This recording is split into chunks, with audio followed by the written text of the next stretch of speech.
En este nuevo vídeo vamos a tratar de nuevo los sistemas de coordinación, pero es la última parte de toda esta colección de vídeos sobre los sistemas de coordinación, porque nos vamos a centrar en la anatomía y el funcionamiento del aparato locomotor.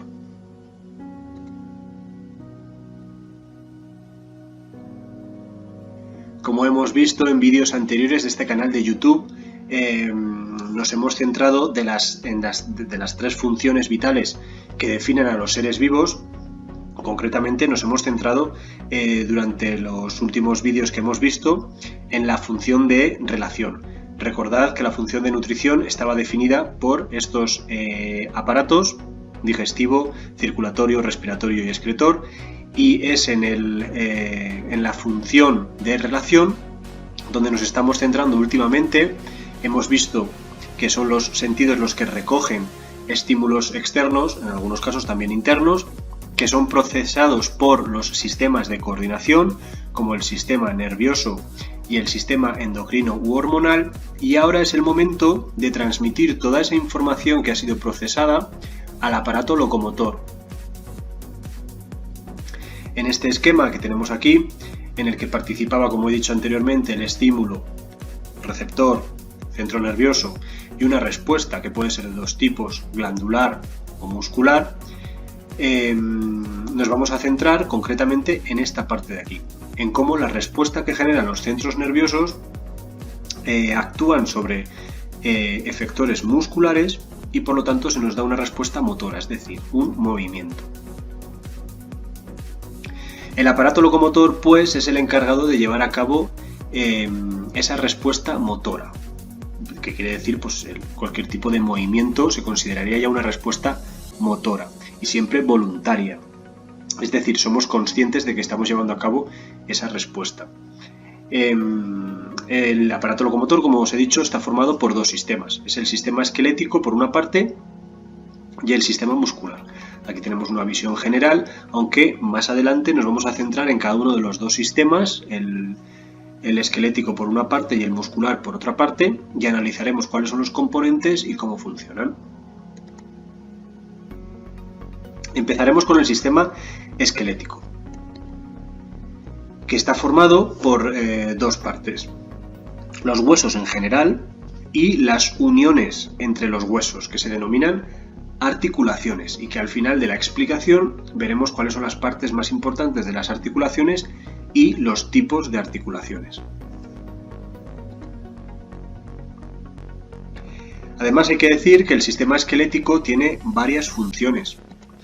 Por una parte, el esqueleto nos ayuda a llevar a cabo cualquier tipo de movimiento, desde el más sencillo, como mover la mano, hasta el más complejo, como puede ser bailar o correr.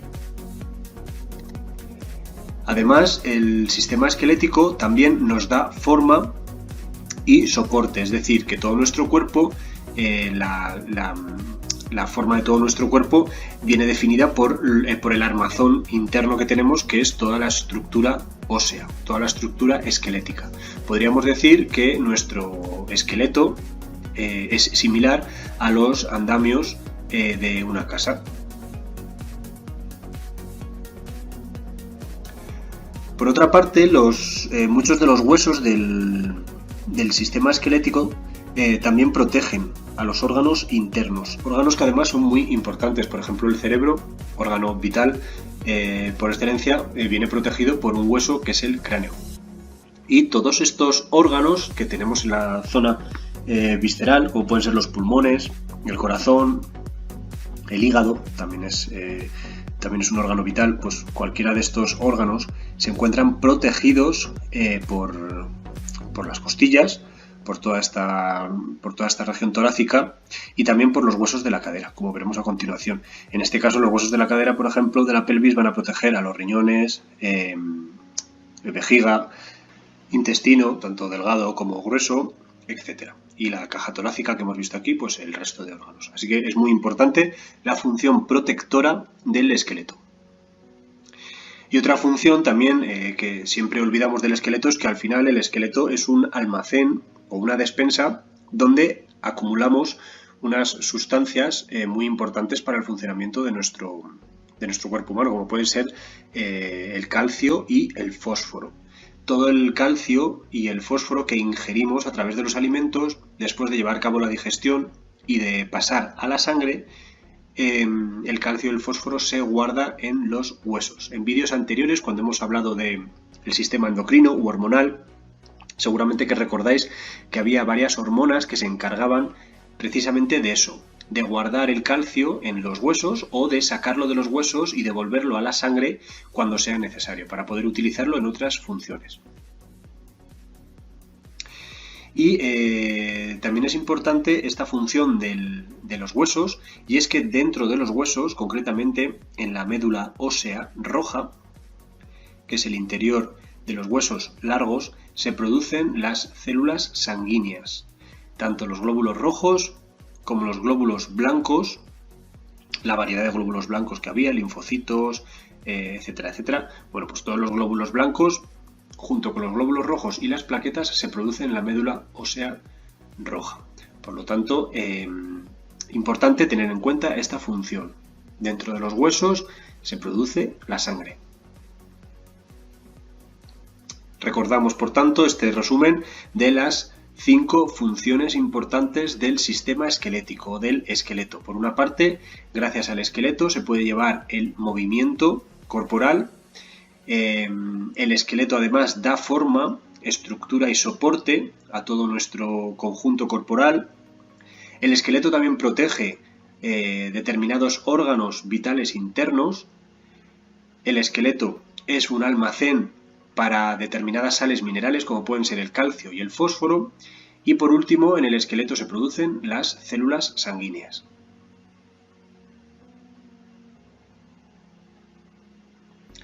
Vamos a continuación a analizar más a fondo cómo es el esqueleto. Hemos visto sus funciones y ahora nos vamos a centrar en las partes más importantes. En principio podemos dividir el esqueleto en 3 grandes regiones. Por una parte, la cabeza, por otra parte, el tronco y por último, las extremidades.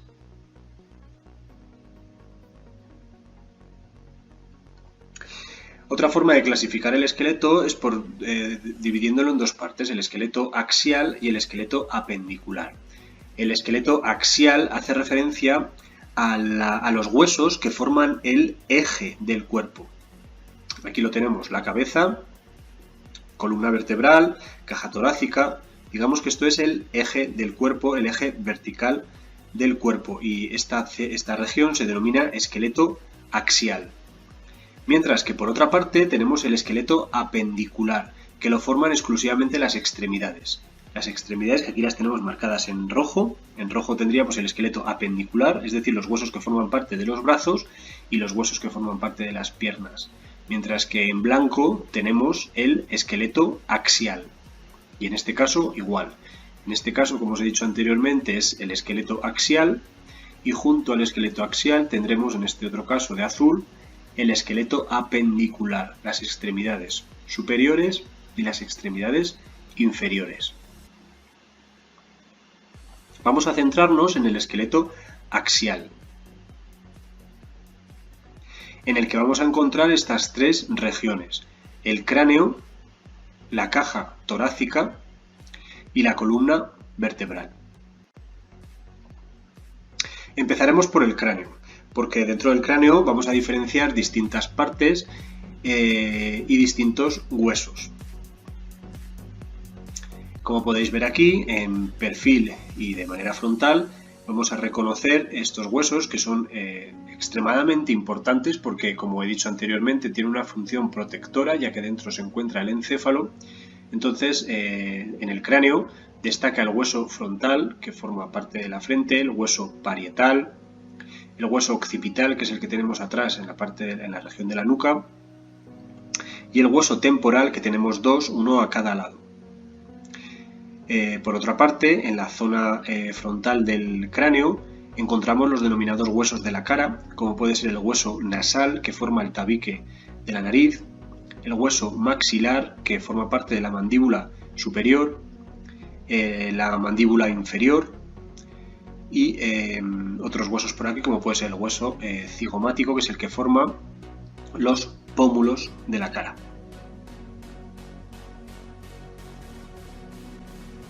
como he dicho anteriormente, vamos a encontrar esta diferencia entre los huesos del cráneo, que son el occipital, parietal, frontal y temporal, y los huesos de la cara, que son el cigomático, nasal, maxilar y mandíbula. Por otra parte, aquí en verde, como os señalo, los huesos del cráneo.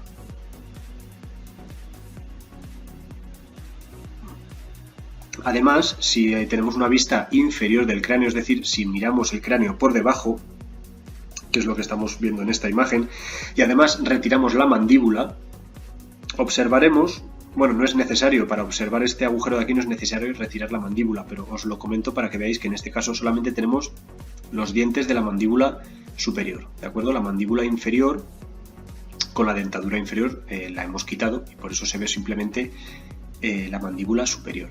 Y además aquí se aprecia muy bien el hueso cigomático, que como os he dicho antes es el que forma los pómulos. Como veis viene desde atrás hacia adelante. Es este de aquí. Bien, pues lo que os decía en esta imagen, lo que quería que apreciarais era el foramen magnum, ¿vale? Una palabra escrita en latín, es como significa el agujero grande, que es evidentemente por el que va a salir la médula espinal.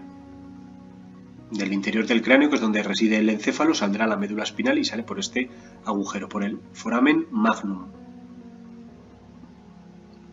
Para recordar bien todos los huesos, a lo largo de este vídeo vamos a irnos poniendo a prueba con unos pequeños juegos de identificación de huesos, así que os voy a dejar ahora un pequeño tiempo para que observéis esta imagen e intentéis recordar bien los nombres de los huesos y la localización de los mismos, para después ponernos a prueba e intentar adivinar cuál es el nombre de cada uno de estos huesos. Así que os dejo 10 segundos para que estéis pendiente de la localización y nombre de los huesos del cráneo.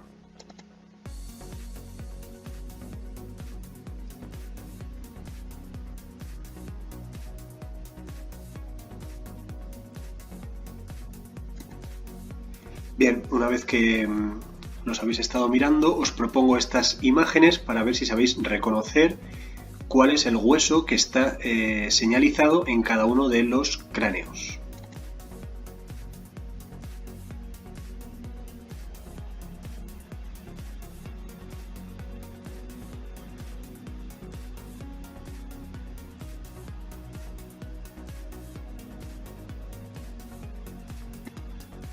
Bien, evidentemente era fácil, ¿de acuerdo?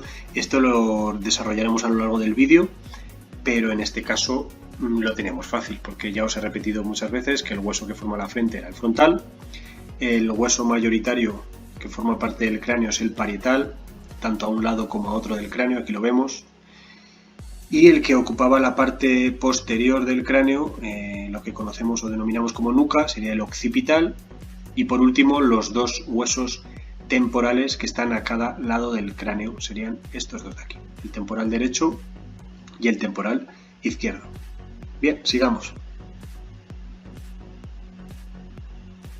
Vamos a centrarnos ahora en los huesos de la cara, a ver si recordáis bien cómo se denominaban los huesos que formaban parte del rostro. Os dejo de nuevo 15 segundos para intentar averiguar el nombre de estos tres huesos de la cara.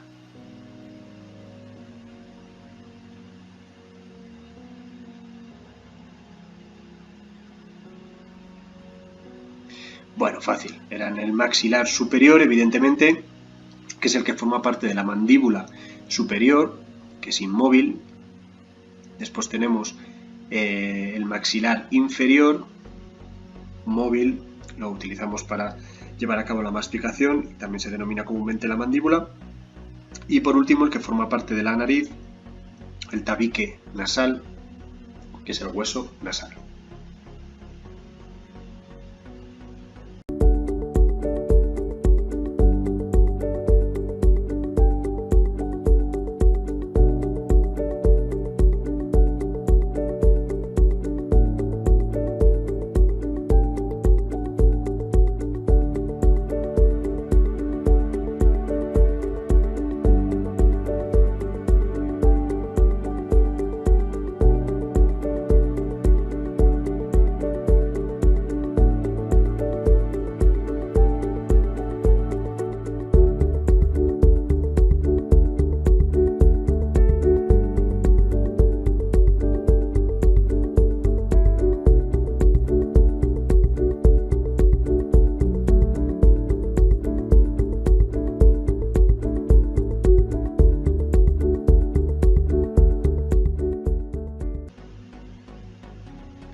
Bueno, una vez conocidos los huesos del cráneo, vamos a pasar ahora a la caja torácica, que como ya he dicho anteriormente, es toda esta región de aquí formada por la columna vertebral por atrás, todas las costillas que salen de la columna vertebral y este hueso frontal que es el esternón. La caja torácica tiene una importante función protectora, porque también hemos visto anteriormente que dentro de ella se alojan órganos vitales muy importantes como pueden ser los pulmones, el corazón o el estómago. Además, protege grandes vasos sanguíneos que son los que salen del corazón.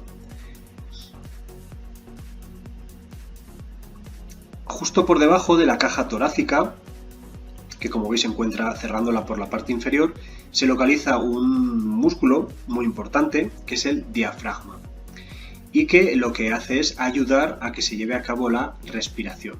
Nosotros lo podemos mover voluntariamente durante una inspiración voluntaria o una expiración voluntaria, pero cuando no somos conscientes de ello, el diafragma, regulado por funciones nerviosas desde el cerebro, concretamente desde el bulbo raquídeo, lo que hace es contraerse y relajarse continuamente para facilitar que los pulmones que están alojados dentro de la caja torácica puedan hincharse y captar aire o desinflarse y por lo tanto expulsar el aire al exterior. ¿Qué huesos encontramos en la caja torácica? Pues aquí los tenéis. Por una parte vamos a encontrar la columna vertebral por detrás, como os he dicho anteriormente, que es el eje principal de nuestro cuerpo y que forma parte del esqueleto axial, como hemos hablado anteriormente. Y después de la columna vertebral sí salen varias costillas. Concretamente salen 12 pares de costillas, ¿de acuerdo? 7 pares de costillas verdaderas porque salen desde la columna vertebral y se unen a este hueso frontal que es el esternón y tendremos entonces 7. 1, 2, 3, 4, 5, 6, 7. Se denominan costillas verdaderas porque, como os he dicho, salen de la columna y contactan directamente con el esternón. Luego, por otra parte, tenemos 3 pares de costillas falsas. ¿Qué significan falsas? Pues que, aunque salen de la columna vertebral, después no se unen directamente al esternón, sino que se unen a esta parte de hueso de aquí que procedía de esta última costilla verdadera, pues entonces se unen, sería esta y esta, se unen, como veis, a la última costilla verdadera, no se unen directamente hasta el esternón, más que nada porque el esternón llega un momento en el que acaba, no continúa hasta abajo y por lo tanto estas 3 costillas de aquí no pueden unirse al esternón, se enganchan a la última costilla verdadera, que esta sí que se engancha directamente con el esternón. Y por último tenemos 2 pares de costillas flotantes. ¿Por qué se llaman flotantes? Pues porque, como podéis ver, están aquí colgando, salen de la columna vertebral, pero no llegan a rodear toda la caja torácica para unirse otra vez al esternón. Quedan ya muy abajo y por lo tanto simplemente dan soporte posterior por nuestra espalda, pero por delante no llegan a cerrar la caja torácica. Recordamos, por lo tanto, que la caja torácica está formada por 7 pares de costillas verdaderas, porque salen de la columna vertebral y se unen directamente al esternón. Después tenemos 3 pares de costillas falsas, porque salen de la columna vertebral, pero no se unen directamente al esternón, sino que se unen a la última costilla verdadera. Y por último tenemos estas 2 costillas flotantes, 2 pares evidentemente porque tenemos simetría, lo mismo a la derecha que a la izquierda. Visto el cráneo y la caja torácica, nos centramos por último en la columna vertebral. La columna vertebral, que es el eje principal de nuestro cuerpo, que sale de la base del cráneo y que llega evidentemente hasta el final del tronco, hasta el final de nuestro tronco. La columna vertebral no es otra cosa más que un montón de huesos, son unos huesos cortos, pequeños, que se apilan uno encima del otro, formando pequeñas articulaciones, y todo ese conjunto de vértebras apiladas es lo que se denomina columna vertebral. Fijaros que la columna vertebral no es perfectamente recta, sobre todo si la vemos de perfil. Si la vemos de frente sí que nos parece recta, pero si la vemos de lado, si la vemos de perfil, vemos que tiene una serie de curvaturas. Además son unas curvaturas muy típicas que se repiten en todos los humanos. Vamos a encontrar, si partimos desde la parte superior, desde la base del cráneo, vamos a encontrar 7 vértebras cervicales, que son las que forman la región del cuello, 7 vértebras cervicales, y después van a venir 12 vértebras, que son las que se denominan vértebras torácicas o dorsales, porque de todas estas vértebras salen costillas, que son las que hemos visto anteriormente. Fijaros que si sumamos el número de costillas, las 7 verdaderas, las 3 falsas y las 2 flotantes, 7 más 3, 10, más 2, 12, nos salen 12 pares de costillas, que coinciden con las 12 vértebras que forman parte de la región torácica. Entonces, de cada una de estas vértebras sale un par de costillas, uno hacia el lado derecho y otro hacia el lado izquierdo. Y aquí es donde se forma, como veis, la caja torácica. Veis que de cada vértebra, aquí se ve muy bien, de cada vértebra sale un par de costillas. De aquí sale otra, de esta vértebra sale otro par de costillas y así sucesivamente hasta la primera vértebra torácica, que sería esta. Después de las 12 vértebras torácicas llegan 5 vértebras más, son las denominadas vértebras lumbares, porque forman la zona baja de la espalda, que serían estas de aquí, estas 5 de aquí. De aquí, como veis, ya no salen costillas y forman la región baja de la espalda, 5. Y por último nos quedan las últimas vértebras, que ya no tienen la típica forma del resto de vértebras de la columna vertebral. Se trata de la región del sacro y del coxis. El sacro son 5 vértebras soldadas, aquí se ve muy bien. Es esta vértebra, 2, 3, 4 y 5. Lo que pasa es que aparecen muy unidas unas a otras, por eso se dice que están soldadas. Son 5 vértebras soldadas que forman un único hueso, que se denomina el hueso sacro. Y ya en la puntita de la columna vertebral tenemos otro hueso, que es el hueso denominado coxis, pero que en realidad este hueso son 4 vértebras unidas. Aquí las tenemos, son unas vértebras ya muy pequeñas, 1, 2, 3 y 4, con forma triangular, puntiaguda, que son las que forman el hueso del coxis y que es el típico hueso que habrás sentido cuando alguna vez te has caído y te has golpeado directamente de culo con el suelo. Pues ese hueso que choca con el suelo y que tanto daño nos hace es este, es el coxis. Evolutivamente tiene un significado muy importante, porque al final el coxis en realidad no nos sirve para nada, es un vestigio que queda de la antigua cola que nosotros o que nuestros antepasados tenían como primates. Nosotros somos primates, pues nuestros antepasados evidentemente tenían una cola, y la cola se ha ido reduciendo poco a poco a lo largo de la evolución, y estos son los resquicios que quedan. Esto es lo poco que nos queda de esa cola de nuestros antepasados. Aquí podemos apreciar mejor el coxis, que como os he dicho anteriormente es un órgano vestigial en el ser humano, ¿vale? Representa una cola vestigial que hace miles de años nuestros antepasados sí que poseían, pero nosotros, una vez que ya no hemos necesitado cola porque ya no vivimos en los árboles y no necesitamos agarrarnos a los árboles, pues entonces el desuso de ese órgano hace que poco a poco evolutivamente lo hayamos ido perdiendo, ¿de acuerdo? Es como aquí también nos indicó que esta región de aquí se conoce como la rabadilla, el coxis también denominado rabadilla, ¿de acuerdo? Entonces estas dos regiones del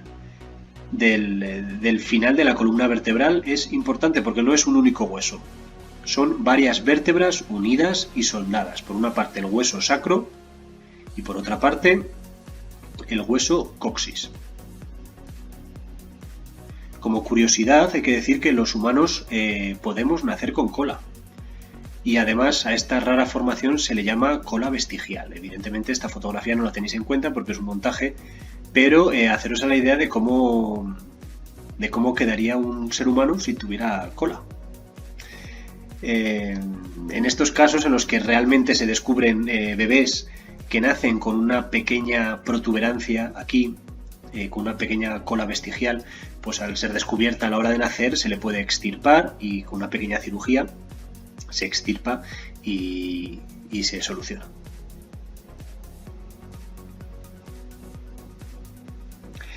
Vale, una vez vistas pues ya todas las vértebras que forman parte de la columna vertebral, os recuerdo de nuevo las curvas que os comenté anteriormente que posee la columna vertebral cuando la vemos de perfil. Tendríamos por una parte la curva cervical, que está formada por las vértebras cervicales. Después tenemos la curva torácica, que son las vértebras que forman parte de la caja torácica. Después vendría la siguiente curva, que es la curva lumbar y que forma parte de la región baja de la espalda. Y por último la curva sacra, que la forma el hueso sacro y el hueso coxis. Estas 4 curvas las poseemos todos los seres humanos de manera normal. Si en algún momento estas curvaturas son diferentes, implicará algún tipo de deformación en la columna y por lo tanto seguramente que algún tipo de enfermedad relacionada con el aparato locomotor. Vale, pues os voy a dejar de nuevo un tiempo para centrarnos ahora en la columna vertebral, recordar bien los nombres de las diferentes regiones de la columna vertebral, nombres y localización, y en ese tiempo después intentaremos ver si hemos recordado y adivinamos bien las diferentes partes que forman la columna vertebral. Venga, 10 segundos y nos vemos a la vuelta.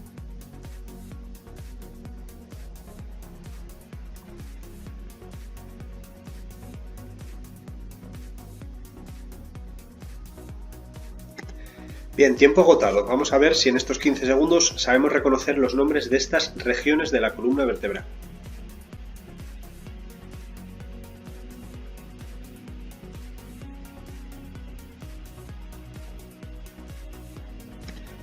Evidentemente era muy fácil, ¿vale? La parte superior de la columna vertebral, recordamos de nuevo que es la región cervical, por eso muchas veces es lo que se dice típicamente después de dormir con una mala postura de cuello en la almohada, pues no, que tenemos el dolor cervical, pues hace referencia a esta región de la columna vertebral. Después, si seguíamos bajando, tendríamos ya la región dorsal o torácica, que como veis en esta imagen se aprecia muy bien que de cada una de las vértebras dorsales sale un par de costillas. Y si seguimos hacia abajo tenemos ya la región lumbar, que lo forman estas 5 vértebras, 1, 2, 3, 4, 5, final de la espalda, y la columna vertebral acababa con estas dos. Por una parte la región de la columna vertebral sacra o hueso sacro, estas 5 vértebras fusionadas o soldadas, y ya las últimas 4 vértebras pequeñitas como vestigio de nuestra cola de los antepasados primates, que es el coxis. Vamos a centrarnos, después de ver en el cráneo, la caja torácica y la columna vertebral, en el esqueleto apendicular. Hemos echado ya un vistazo a toda esta región, que como os vengo diciendo es el eje central de nuestra postura corporal, y ahora vamos a centrarnos en las extremidades que forman parte del esqueleto apendicular, las 2 extremidades superiores y las 2 extremidades inferiores.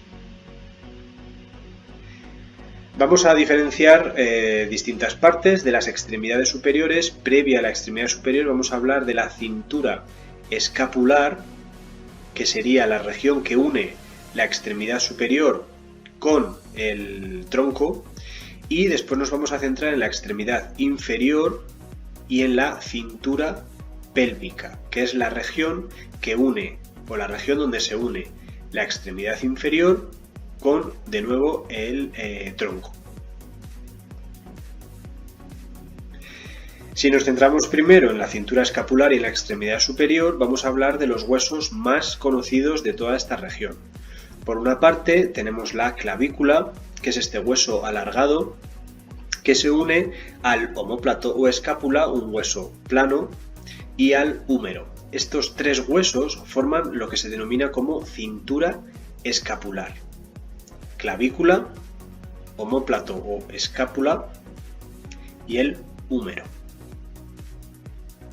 Y después, si seguimos hacia abajo, ya tenemos la extremidad superior, el brazo propiamente dicho, que sería el brazo sería el húmero, es lo que se denomina, es lo que se considera que forma parte del brazo, y el radio y el cúbito, que serían el antebrazo, el cúbito, el hueso que queda hacia el interior. Si tenemos la palma de la mano hacia arriba, concretamente la mano derecha, palma de la mano derecha hacia arriba, estiramos el brazo, pues el cúbito es el que quedaría hacia el interior y el radio hacia el exterior. Y por último, la última parte de la extremidad superior, que es la mano, y que está formado, como podéis ver, por este amasijo de huesos cortos que tenemos aquí apelotonados, que son los 8 huesos del carpo, se denomina el carpo, los 8 huesos que forman el carpo. Después encontramos 5 huesos metacarpianos, uno por cada dedo, y por último tenemos los huesos de las falanges. Cada dedo tiene 3 falanges, excepto el pulgar, que solo tiene 2. En esta imagen de aquí lo vemos mejor. Este sería el radio, el cúbito. Como veis, siempre el radio es el que queda del lado del dedo pulgar. ¿De acuerdo? Y tendremos aquí los huesos carpianos. Y de los huesos carpianos, que son los que forman parte de la muñeca cuando se produce la articulación con el radio del cúbito, de los huesos carpianos salen los huesos metacarpianos, 5, que serían estos 5 de aquí. Y por último ya las falanges. Como he dicho anteriormente, todos los dedos, excepto el pulgar, tienen 3 falanges. La falange proximal, la medial y la falange distal en el extremo de los dedos. En el caso del dedo pulgar solamente tenemos 2 falanges, esta, la distal y la proximal, porque este hueso ya de aquí sería el metacarpiano, junto con el resto de huesos que forman la palma de la mano. Aquí tenemos otra imagen de los huesos de la mano, en el que hago especial hincapié porque es más que hay que verlo a más detalle.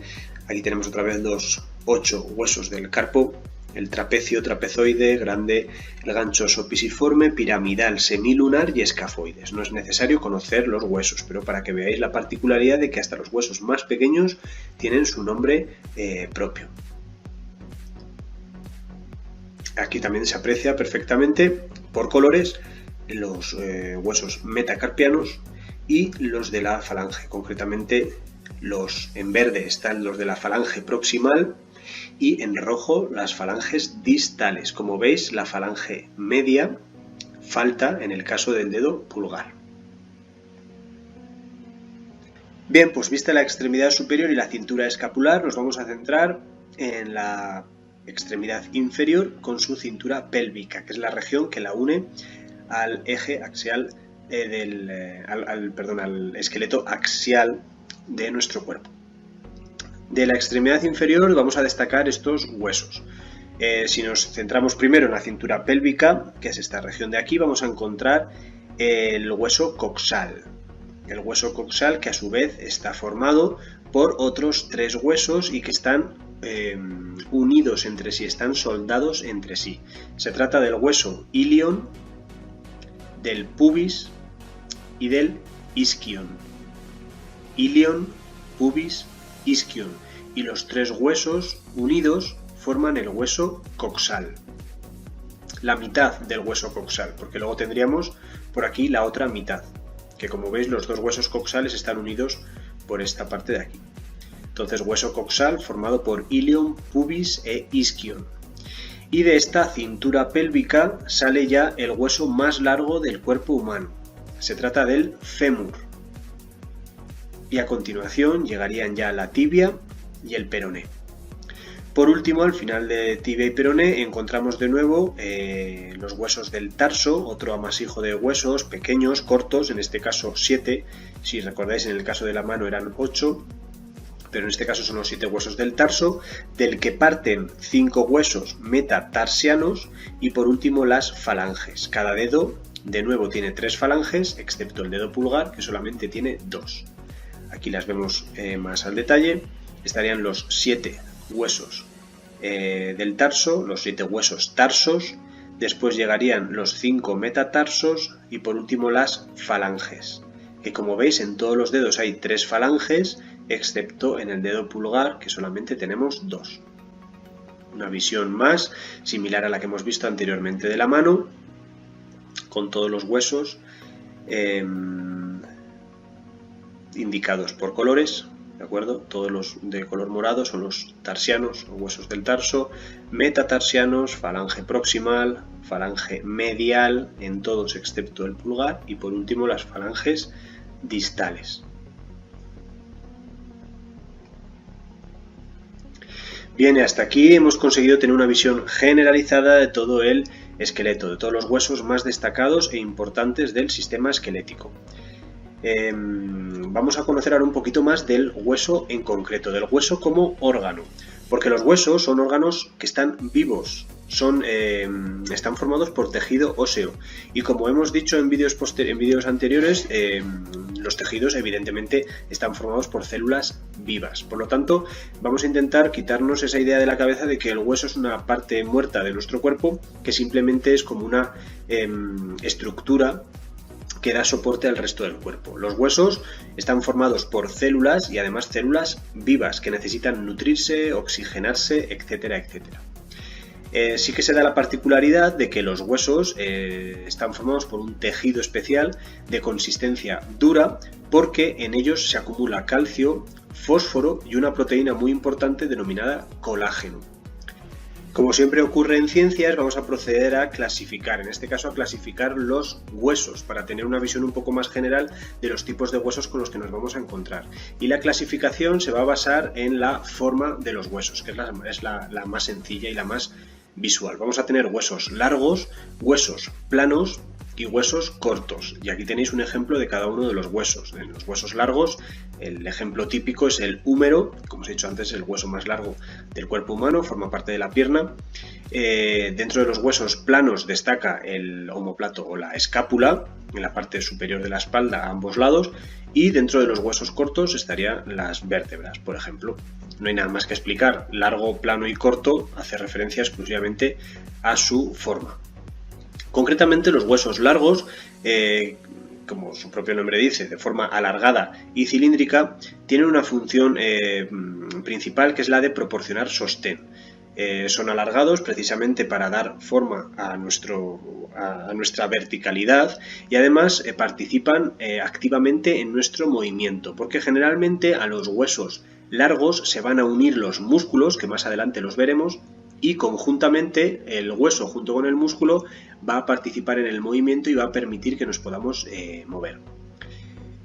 Concretamente, las regiones donde se suelen encontrar los huesos largos son las extremidades. Vamos a encontrar muchos huesos largos, o la mayoría, en las extremidades superiores, brazo, antebrazo, dedos, y también en las extremidades inferiores, la pierna y en los dedos del pie. Por otra parte, respecto a los huesos planos, como su propio nombre dice, tienen forma de placas, bien curvas o planas, y generalmente siempre tienen función protectora. Además de este ejemplo que tenemos aquí, el de la escápula, también podemos poner como ejemplo de huesos planos los huesos que forman parte del cráneo, que ahí sí que queda muy justificada su función protectora, porque lo que hacen es cubrir determinados órganos vitales.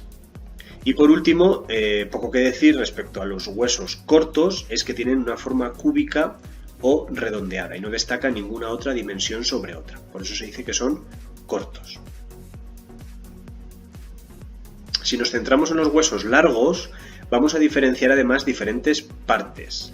Por una parte, las epífisis, que son los extremos. Epífisis proximal, en este caso, porque es la parte más próxima a la articulación, y la epífisis distal. Pero bueno, quedaros simplemente con que epífisis es la parte más externa, diáfisis es la parte central y metáfisis es la parte intermedia entre unas y otras. Epífisis, metáfisis, diáfisis. Y si nos centramos un poco más en el interior del hueso, vamos a destacar todas estas regiones. Por una parte, las extremidades de los huesos largos, concretamente las epífisis, como he dicho anteriormente, suelen estar rodeadas de un tejido cartilaginoso que lo que hacen es participar en una articulación. Se supone que este extremo del hueso se va a unir a otro hueso para formar una articulación, gracias a la cual los dos huesos se puedan mover entre sí, se puedan articular. Pues bien, para quedar protegidos del roce entre los huesos, generalmente las epífisis más externas suelen estar rodeadas por un cartílago especial que les favorece cierta protección. Destaca también dentro del hueso largo una región que está denominada o que se denomina hueso esponjoso, que es el que tiene la médula ósea roja, y después destaca una zona hueca dentro de la diáfisis que está rellena de médula ósea amarilla. Como veis, el cartílago también se repite en la epífisis inferior, tanto en la superior como en la inferior, las epífisis siempre generalmente rodeadas de cartílago, que participa de la articulación, como veremos más adelante. Si os fijáis en esta imagen, están destacando dos tipos de hueso. Por una parte aquí decimos hueso compacto y aquí hablamos de hueso esponjoso. ¿Qué significa todo esto? Bueno, pues es que si miráramos los huesos a través del microscopio, veríamos que encontramos dos regiones. Podemos ver zonas donde el hueso es totalmente sólido, y eso es a lo que se le llama hueso compacto, que sería, por ejemplo, toda esta región de aquí. Todo esto es hueso compacto porque está más solidificado, es más homogéneo, o toda esta región de aquí. Pero, además de hueso compacto, que es lo que aporta mayor dureza a la estructura del hueso en general, también vamos a encontrar unas regiones donde el hueso no es homogéneo, sino que encontramos determinadas regiones con agujeros. Es lo que se denomina como hueso esponjoso, porque recuerda a una esponja de baño, en la que encontramos zonas de hueso y zonas vacías. El hueso esponjoso generalmente en los huesos largos se encuentra en las zonas de la epífisis, y este hueso esponjoso se encuentra rellenado de médula ósea roja, que, como hemos dicho anteriormente, es la que produce el tejido sanguíneo, es la que produce la sangre. Las células sanguíneas se producen aquí, en todos estos huecos del hueso esponjoso.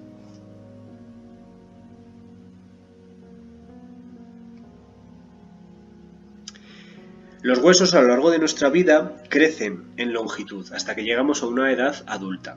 Además, como hemos visto en temas previos a este, concretamente cuando hemos hablado de las hormonas, hemos dejado claro que son las hormonas quienes facilitan que el hueso pueda crecer, porque hay determinadas hormonas que facilitan que el calcio y el fósforo pueda ser recogido de la sangre y se acumule en el hueso para que éste pueda crecer. En los huesos de los bebés, que suelen ser más frágiles y más pequeños, encontramos dos regiones, concretamente en la metáfisis, que son las zonas de crecimiento. Y es a partir de aquí donde se crea hueso hacia un lado y hacia otro. Y por eso el hueso poco a poco puede irse estirando, porque en esta región de metáfisis se está creando hueso a ambos lados. Aquí lo tenéis mejor representado. Como veis, generalmente el crecimiento del hueso es en grosor y también longitudinal y en un único sentido, sobre todo en los huesos largos, porque a la vez que se destruye hueso por un lado, se crea hueso por otro. ¿Veis? En este caso de aquí, si lo ampliamos, a la vez que se está destruyendo hueso por esta zona interna, se está creando hueso por el otro, y poco a poco el hueso se va estirando, se va alargando. ¿Qué son estos ladrillos que se van colocando poco a poco en el hueso para ir formando toda su estructura?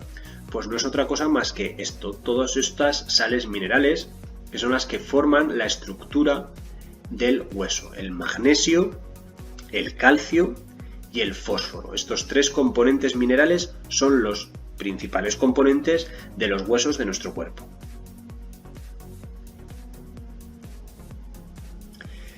Una vez que hemos hablado de los huesos, nos vamos a centrar en la otra parte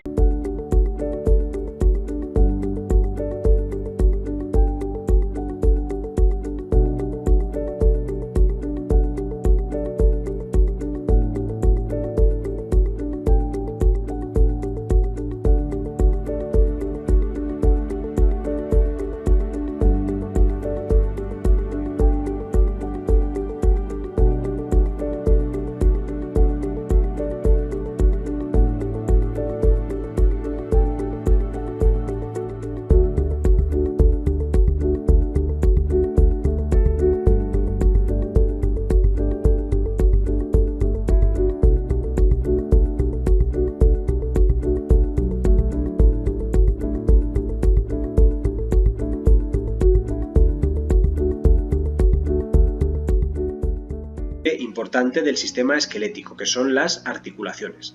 Las articulaciones son las zonas de unión entre huesos, y hay diferentes tipos de articulaciones según el grado de movilidad que tengan los huesos que forman parte de esa articulación. Vamos a tener articulaciones fijas, articulaciones móviles y articulaciones semimóviles. Evidentemente, las articulaciones fijas, como su propio nombre dice, son articulaciones que no permiten el movimiento entre los huesos que quedan unidos por esas articulaciones. Estas articulaciones fijas también se llaman suturas y además solo participan los huesos que se unen y que no pueden moverse uno respecto al otro.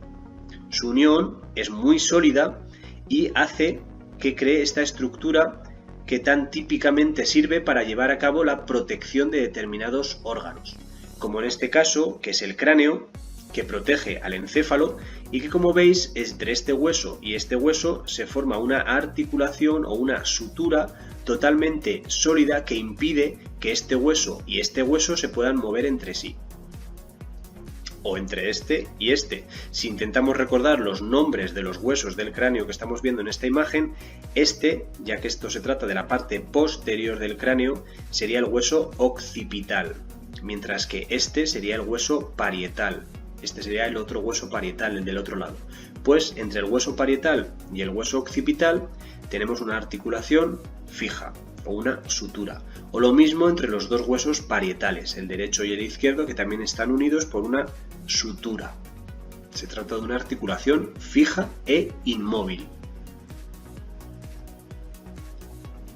Por otra parte, tenemos otro tipo de articulación que es la articulación móvil y que es todo lo contrario a la anterior, es decir, que aporta una gran movilidad a los huesos que quedan unidos por esta articulación. El ejemplo típico es la articulación de la rodilla, en el que participan los huesos que forman parte de la pierna. Por una parte el fémur y luego la tibia y el peroné. Como veis en esta imagen participan diferentes tipos de elementos. Por una parte tenemos el cartílago, que ya hemos dicho anteriormente, que se encuentra en los extremos de los huesos para aportar cierta protección al estar rozando continuamente los huesos que participan en la articulación. Por lo tanto, tendremos cartílago por esta región y también tendremos cartílago por esta región. Este hueso es un poquito más blando y es lo que amortigua el movimiento que se establece entre un hueso y otro. Por otra parte, además de los cartílagos, también tenemos los meniscos, que son estas estructuras que se colocan entre hueso y hueso y que también sirven para amortiguar el continuo rozamiento que hay entre hueso y hueso. Daros cuenta que estas estructuras son más o menos sólidas, porque estamos hablando de huesos, ya sabéis que la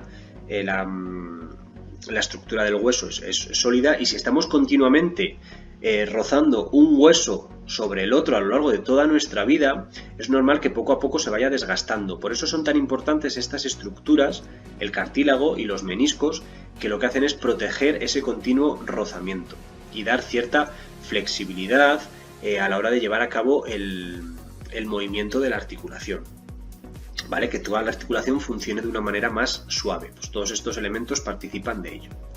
Aparte del cartílago y el menisco, es importante también tener en cuenta los ligamentos. Estos ligamentos son unos tejidos especiales que se localizan entre hueso y hueso y que lo que hacen es crear una unión física más real entre los huesos que participan en la articulación.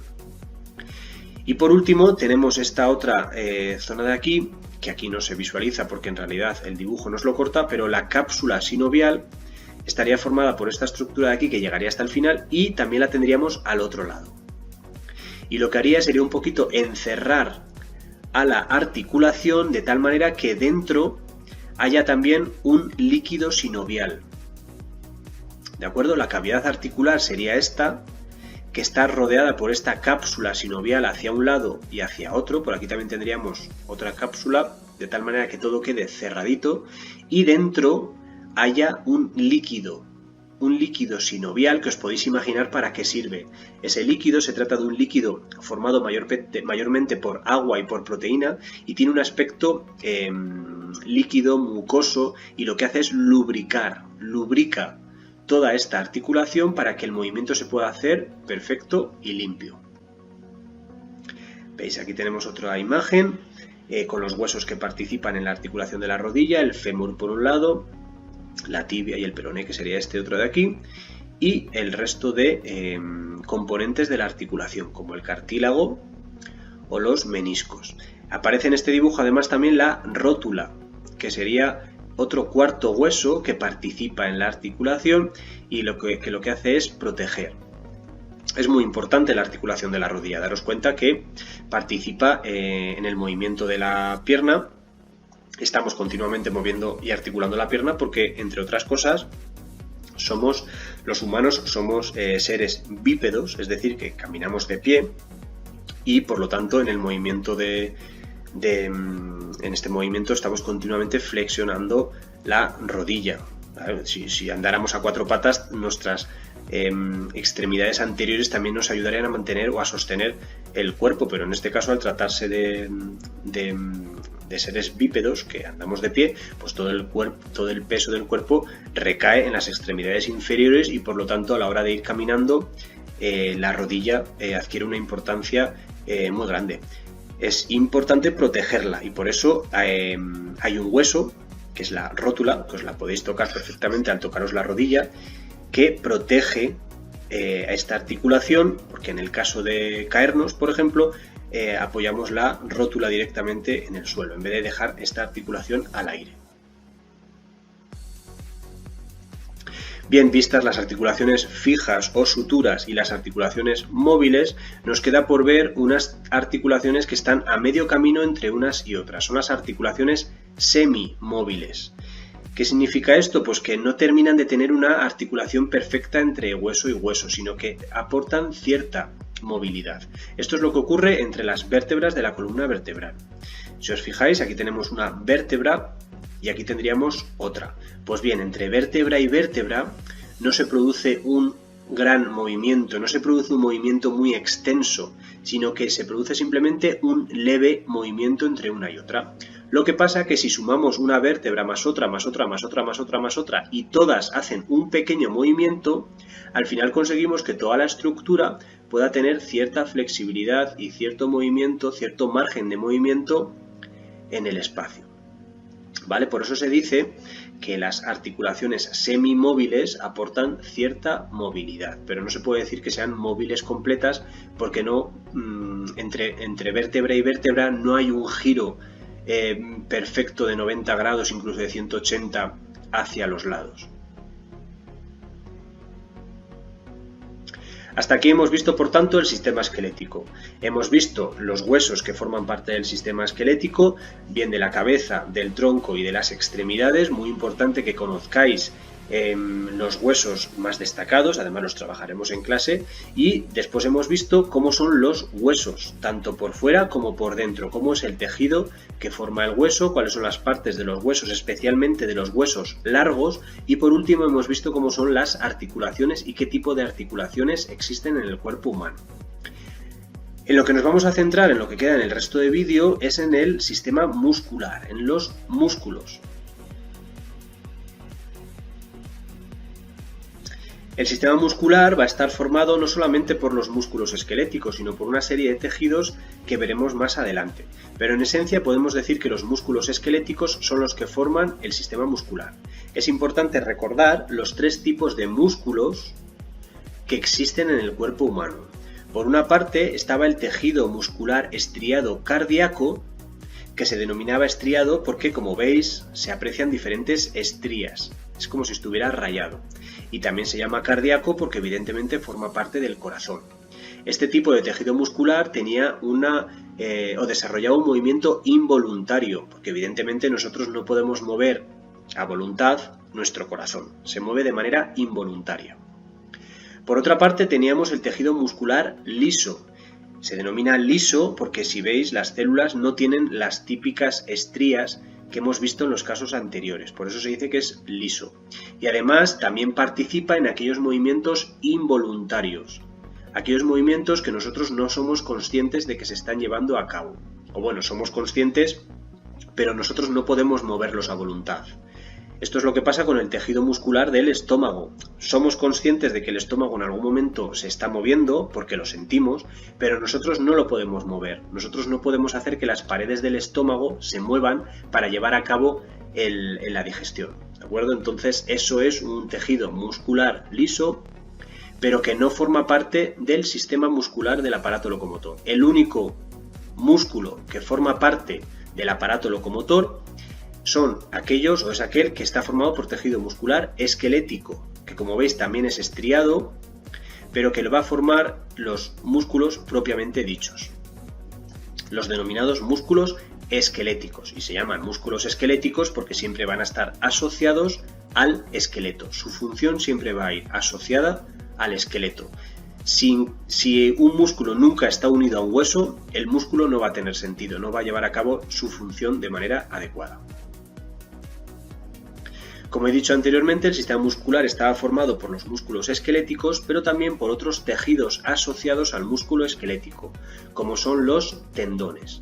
Los tendones son unos tejidos especiales, elásticos, que sirven para unir el músculo al hueso.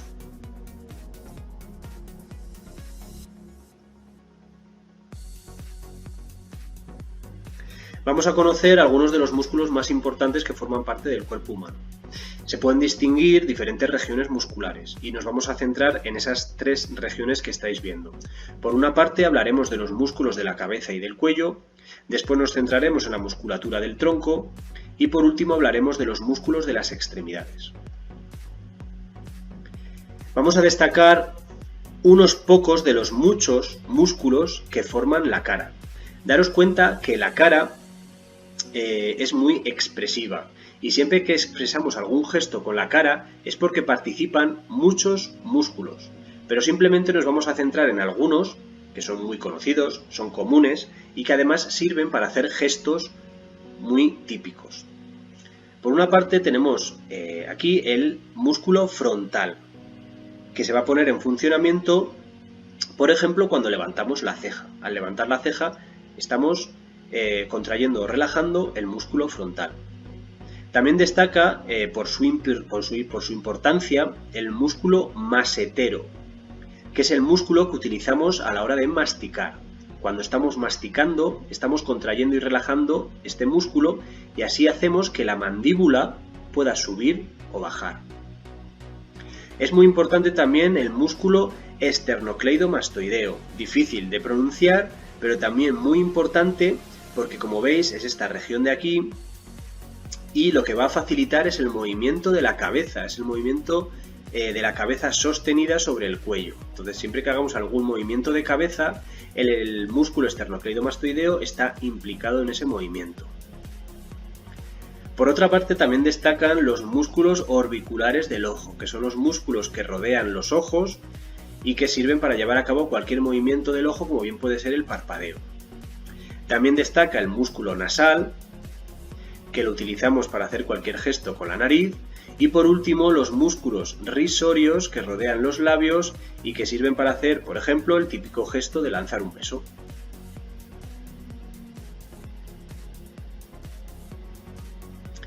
Si pasamos al tronco, podemos destacar algunos de los músculos más importantes.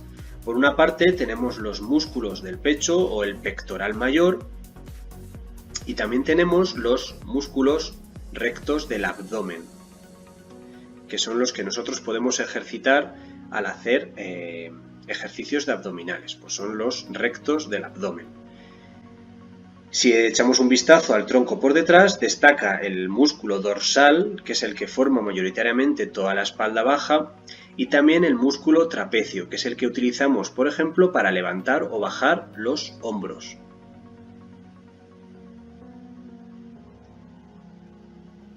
Algunos de los músculos más destacados de las extremidades son el músculo deltoides, que forma parte mayoritariamente del hombro, o el bíceps y el tríceps branquial, que serían estos de aquí, el bíceps este de aquí y el tríceps justo por debajo. Aquí se aprecian muy bien los tres más importantes del brazo: deltoides, bíceps, tríceps. Y los músculos más destacados de las extremidades inferiores serían los glúteos, que forman el culo, y por debajo ya el cuádriceps y el bíceps. Cuádriceps por arriba y el bíceps femoral por debajo. Destaca también, por ejemplo, los músculos del gemelo, que se denominan concretamente el gastrocnemio.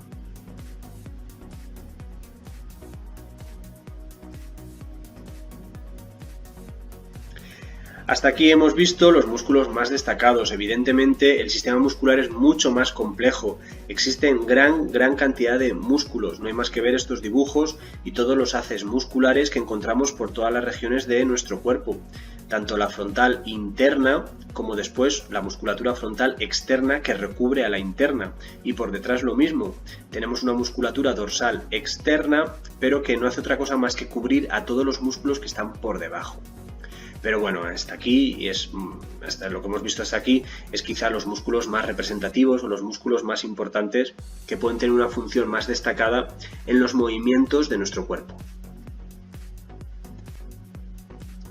Si nos centramos ahora concretamente en el músculo como órgano, como tejido, vamos a ver más detenidamente cómo está formado. Al final el músculo no es otra cosa más que un montón de haces celulares que destacan porque forman el tejido muscular esquelético. Aquí vemos más a fondo cómo es el músculo en sí. Si veis, todos los músculos esqueléticos están anclados a los huesos, como os he dicho anteriormente, unidos por una estructura que es el tendón. Además, tendón y músculo están recubiertos por una capa de tejido denominado fascia. Junto al tendón sale ya el músculo estriado, que está formado por un montón de haces, entre los cuales hay muchas arterias, venas y nervios, porque como ya he dicho anteriormente, al igual que pasaba con el esqueleto, con los huesos, los músculos también están formados por células vivas, y a esas células tienen que llegar nutrientes, tiene que llegar oxígeno, y de ellas se tienen que retirar aquellas sustancias excretadas por las células. Entonces, a todo el tejido tienen que llegar arterias, venas y evidentemente nervios. Si veis, todo el músculo esquelético se divide en pequeños fascículos. Entre los fascículos se encuentran otras capas de tejido, que es el perimisio y que protegen cada fascículo. Veis, de aquí saldría este fascículo. Y luego dentro de cada fascículo encontramos otra vez otras fibras más pequeñas que están a su vez rodeadas por perimisio. Y estas fibras en sí, estas fibras musculares, son ya las propias células musculares. Todo esto es una única célula. Esta sería otra célula, otra célula, otra célula, otra célula, otra célula, y todas estas células, que son alargadas, están empaquetadas en un fascículo. Después varios fascículos forman ya el músculo en general. Nos podemos centrar, por lo tanto, en esta célula muscular estriada, que como os hemos dicho anteriormente se llama estriada porque tiene todas estas estrías, todas estas líneas que se ven claramente a través del microscopio. Las células musculares estriadas tienen también la particularidad de que no solamente poseen un núcleo, sino que tienen varios núcleos. Aquí vemos las partes típicas de todas las células, pero con algunas particularidades. Además de que tienen varios núcleos, también tienen una membrana plasmática, evidentemente, que rodea todo el exterior de la célula, y también tienen muchas mitocondrias. ¿Por qué? Porque las mitocondrias son los orgánulos celulares que, si recordáis, proporcionan energía a la célula. Precisamente, las células musculares necesitan mucha energía, porque están llevando a cabo continuamente el movimiento. Entonces vamos a encontrar muchas mitocondrias en estas células musculares. Y como veis, en las células musculares apenas hay citoplasma. El citoplasma era el líquido que rellenaba toda la célula, pero en este caso apenas hay citoplasma, porque todo el contenido de la célula está lleno de fibras de proteína. Todo esto son fibras de proteína longitudinales que ocupan la célula de un extremo a otro. Esta proteína es la clave del músculo. Siempre se dice que los músculos son pura proteína, y en realidad es así, porque las células están formadas exclusivamente de proteína, están rellenas de proteína. Y son estas fibras de proteína las que se estiran y las que se encogen, y por lo tanto las que hacen que el músculo se contraiga o se relaje. Si os fijáis, esta célula que tenemos aquí, con todas las fibras en su interior esquematizadas, como veis se pueden estirar o separar unas de otras o se pueden unir unas a otras y así hacen que la célula se pueda acortar o se pueda relajar y por lo tanto macroscópicamente el músculo se pueda contraer o se pueda estirar o relajar. Los músculos, al igual que pasaba con los huesos, también los podemos clasificar según su forma. Por lo tanto, tendremos músculos fusiformes si tienen forma de huso y que terminan en dos tendones de color más blanquecino. El ejemplo típico es el bíceps. Después tenemos los músculos planos que tienen forma de abanico, como pueden ser los músculos del pecho, los pectorales. Otro tipo de músculo según su forma son los músculos orbiculares que tienen forma semicircular y que se unen dejando entre sí una apertura. Este sería el caso del músculo orbicular del ojo. Y por último tenemos también los músculos denominados esfínteres, que son anillos perfectamente circulares que lo que hacen es cerrar conductos corporales, como puede ser el esfínter anal, que nosotros podemos controlar abriendo o cerrando de manera voluntaria. Pues eso sería un esfínter, un tipo de músculo según su forma. Hasta aquí hemos visto ya el sistema muscular, hemos conocido los músculos más importantes y hemos conocido cómo son los músculos como órgano, además de la clasificación según su forma. Visto ya el sistema muscular y el sistema esquelético, vamos a entender ahora cómo funcionan de manera coordinada para llevar a cabo el movimiento. Y es que, como hemos dicho anteriormente, al inicio del vídeo, el aparato locomotor recibe señales directamente del sistema nervioso. El sistema nervioso es el que procesaba la información y ahora es él el que tiene que mandar una señal al aparato locomotor para que se pueda llevar a cabo un movimiento. Los músculos se contraen y ejercen fuerza en los tendones de tal manera que tiran del hueso y así se produce a modo de palanca un movimiento. Es por esto por lo que se dice que el aparato locomotor actúa como un sistema de palancas. En este caso es donde se aprecia que el sistema nervioso central, concretamente de la médula espinal, salen neuronas. Y además, si recordáis, se trata de neuronas motoras, porque llevan información para llevar a cabo un movimiento. Estas neuronas salen de la médula espinal, llegan hasta los músculos y contactan directamente con las fibras o células musculares que forman el músculo como órgano. Cada neurona llevará un aviso para que la célula muscular se contraiga o se relaje y así el músculo pueda contraerse o relajarse llevándose a cabo el movimiento.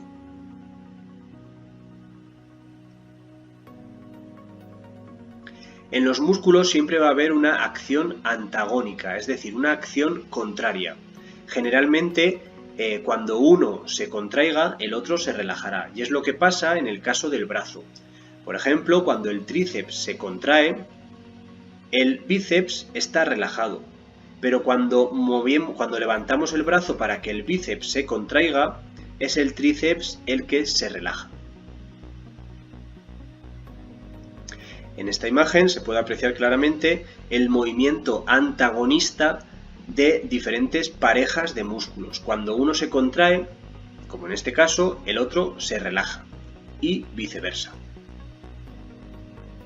Esto no pasa evidentemente con todos los músculos, solo con algunos que están muy orientados de forma específica al movimiento de las extremidades.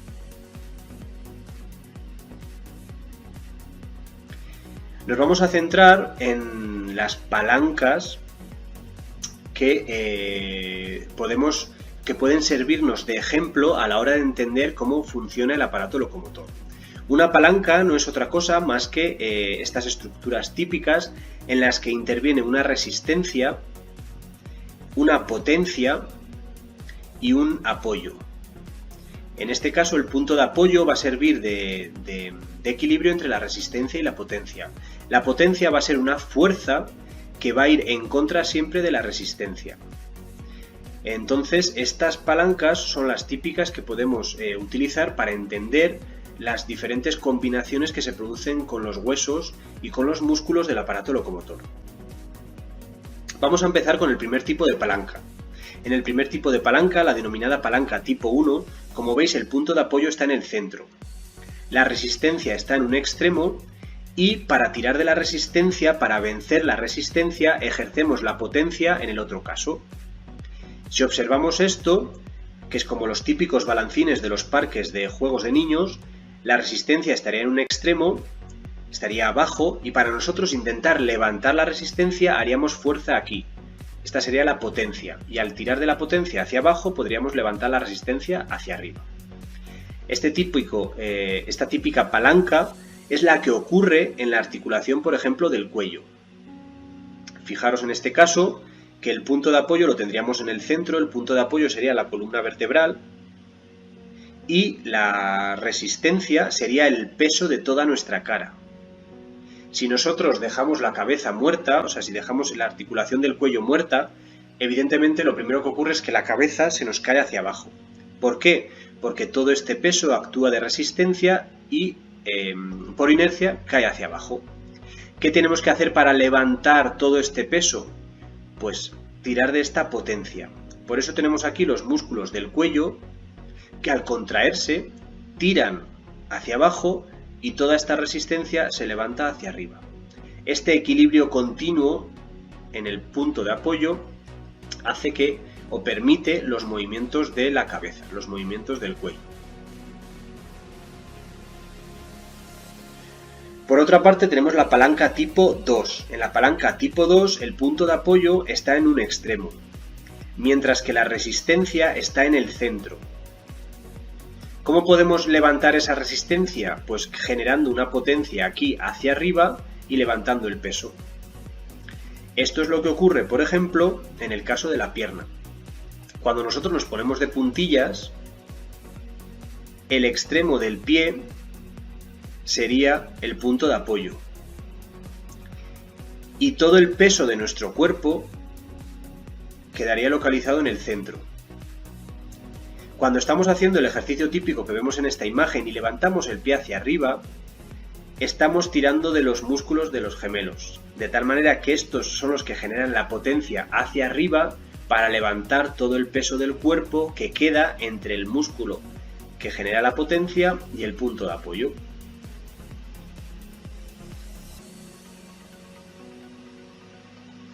Y el tercer tipo de palanca es la palanca tipo 3. En este caso, el punto de apoyo también lo tenemos en un extremo, pero la resistencia la tenemos en el otro extremo, de tal manera que la potencia la tenemos que ejercer en este punto, en un punto central entre el punto de apoyo y la resistencia. Es lo típico que ocurre cuando hacemos este ejercicio. El punto de apoyo lo tenemos aquí, en el codo, y la resistencia la tenemos aquí, en el extremo del brazo, en la mano, con las pesas que estamos intentando levantar.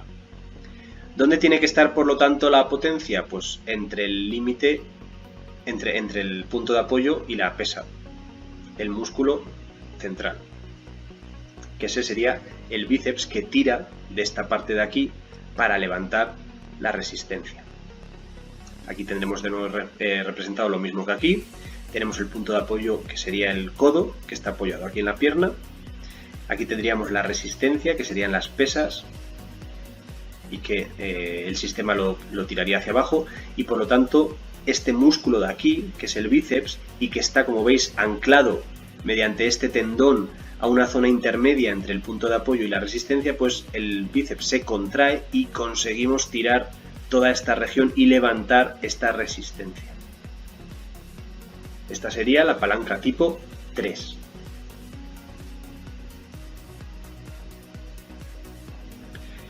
Y hasta aquí lo más importante del aparato locomotor, tanto las partes, bien del sistema esquelético como del sistema muscular, como del funcionamiento, que es todo lo que hemos explicado anteriormente de las palancas, que no hacen otra cosa más que explicar la relación que hay entre el hueso y el músculo y cómo llevan a cabo el movimiento. Hasta este punto ya hemos visto cómo funciona la función de relación en general. En vídeos anteriores hemos visto cómo los estímulos son captados por los receptores y también cómo los receptores envían la señal al centro nervioso. En vídeos anteriores también nos hemos centrado en el sistema nervioso, en la complejidad del sistema nervioso y en cómo elaboraba respuestas que podían ser de dos tipos. Podían ser respuestas secretoras, es decir, hormonas que secretaban un montón de glándulas, y en este vídeo hemos visto cómo se lleva a cabo el movimiento o respuesta motora gracias a los músculos que en colaboración con los huesos llevan a cabo el movimiento. Ya está aquí todo lo referente al aparato locomotor en concreto y a la función de relación en general, que no solamente sería este vídeo, sino todos los vídeos de la colección del canal de YouTube que hemos visto previamente o que preceden a este. Así que nada más, nos vemos en próximos vídeos y espero